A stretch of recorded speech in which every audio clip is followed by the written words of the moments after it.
Je sais pas si vous aussi, mais il y a une période de ma vie où je faisais pas mal de péchés par jour sans me repentir, qu'Allah me pardonne. Et pour me justifier, je me disais, vu que je suis musulman, bah j'irai en enfer, mais je passerai pas l'éternité là-bas. Je vais subir et après j'irai au paradis, Inch'Allah.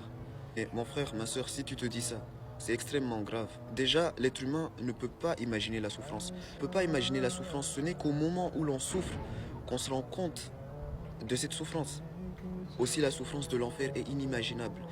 Dites-vous, dans un hadith, le prophète sallallahu alayhi wa sallam nous dit que la personne qui aura le châtiment le plus bas, ça veut dire le châtiment le moins douloureux en enfer, bah on lui mettra des braises de feu sous les pieds qui feront bouillir son cerveau, subhanallah.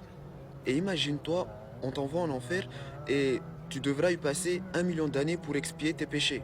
Et 1 million d'années, c'est énorme. D'ici à ce qu'on te fasse sortir, c'est beaucoup. En plus, l'enfer, c'est du feu, subhanallah.